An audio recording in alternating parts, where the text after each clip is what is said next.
গাজীপুরে ভাঙতে চাই। এই আদিবাসীদের দলিতদের যে কাটমানি খেয়েছে, সেই কাটমানি খেয়ে বিশাল প্রাসাদ করেছে, সেই প্রাসাদ আমরা ভাঙতে চাই। কাটমানি ফেরতে এবং তৃণমূল নেতাকে গ্রেপ্তারের দাবিতে হাতে তীর ধনুক ও ঝাঁটা নিয়ে তৃণমূল নেতার বাড়ি ঘেরাও করে বিক্ষোভে আদিবাসী সমাজ। হারোয়া থানার অন্তর্গত হারোয়া গ্রাম পঞ্চায়েতের ভিগের আটি এলাকার ঘটনা।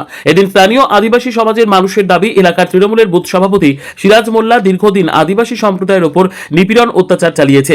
হুমকি মারধর, সাধারণ মানুষের কাছ থেকে তোলাবাজি করেছেন, কাটমানি নিয়েছেন। শুধু তাই নয়, তাদের প্রত্যেকের কাছ থেকে উন্নয়নমূলক কাজ হওয়ার জন্য সেখান থেকে প্রায় 40 লক্ষ টাকা তোলাবাজি করেছেন এই তৃণমূল নেতা সিরাজ মোল্লা। মূলত তারই প্রতিবাদে এদিন তারা হাতে তীর ধনুক এবং ঝাঁটা নিয়ে অভিযুক্ত তৃণমূল নেতা সিরাজ মোল্লার বাড়ি ঘেরাও করে বিক্ষোভ দেখায় আদিবাসী সমাজ।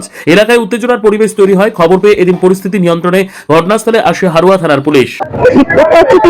আমার যেরকম স্বামী মারা গেছে, তার জন্য 2 লাখ টাকা পেয়েছি আমি, সরকার তো দিয়েছিল, সেই টাকার থেকে আমি 50,000 টাকা নিয়ে নিয়েছি। হ্যাঁ, সিরাজ মোল্লা আমি চাই যে আমার 50,000 টাকা ফেরত চাই। আমার নাম সুচিত্রা সর্দার। দুঃখ করছি মানে আমাদের একটা বাড়ি ঘর দুয়ার ভেঙেছিল না, তাই আমরা এখন আন্দোলন করছি।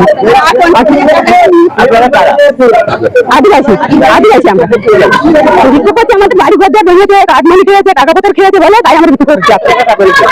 কত টাকা? 20,000 30,000 লোকের কাছে খেয়ে রেখেছে, সব আমাদের আদিবাসীরা সব খেয়ে রেখেছে। 50, 1 লাখ, 80,000, 90,000 খেয়ে ফেলেছে। যারা যে দিদি স্বামী মারা গেছে, তার দিদি 2 লাখ টাকা পেয়েছে, তাও আমি 50,000 টাকা খেয়ে নিয়েছে। যেখানে ব্যাংকে টাকা তুলতে যাবে সেখানে বসে থাকবো, বলে আগে টাকা দে, তারপর বাড়ি যাবা। আমরা এখন শাস্তি চাই, শাস্তি চাই, আর কাটমানি আমরা আড়াই করতে চাই, আদায় ফেরত চাই আমরা। সর্দার আমরা দলিত এবং আদিবাসী সমাজের মানুষ দীর্ঘ 15 বছর ধরে একজন বুথ সভাপতি আমাদের বিভিন্ন ভাবে মানসিক এবং শারীরিক ভাবে অত্যাচার করেছে। ভারত থেকে মা বোনকে ভারত থেকে বেল্ট করে এনে একজন প্রেগনেন্সি মহিলাকে পেটে লাথি মেরেছে। ভেতরে গেল শারীরিক মানসিক নির্যাতন।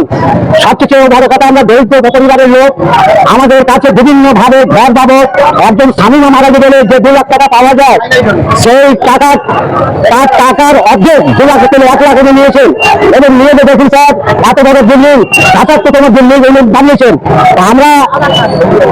আমরা এখানে একত্রিত হয়েছি এই বার্তা মাননীয় মুখ্যমন্ত্রী সুরেন্দ্রবাবুকে জানাতে চাই এই সমাজ মাধ্যমে, যে আমাদের গরিব মানুষের যে সমস্ত 40 লক্ষ টাকা উনি মানে যে বুথ সভাপতি সিরাজুল মোল্লা উনি টেনসি পাপাটি করে, আমরা চাইছি শান্তভাবে সুস্থভাবে আমাদের টাকা 40 লক্ষ টাকা বিভিন্ন গরিব মানুষের টাকা প্রত্যেকের হাতে ফিরিয়ে দেয়।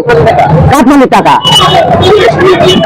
স্যার থানায় অভিযোগ করেনি। এবার আমরা একটা আন্দোলনে নেমেছি, প্রশাসনকে সঙ্গে নিয়ে আমরা এই কাজ করতে চাই। কিন্তু তার আগে আমাদের আদিবাসী সংগঠনের যে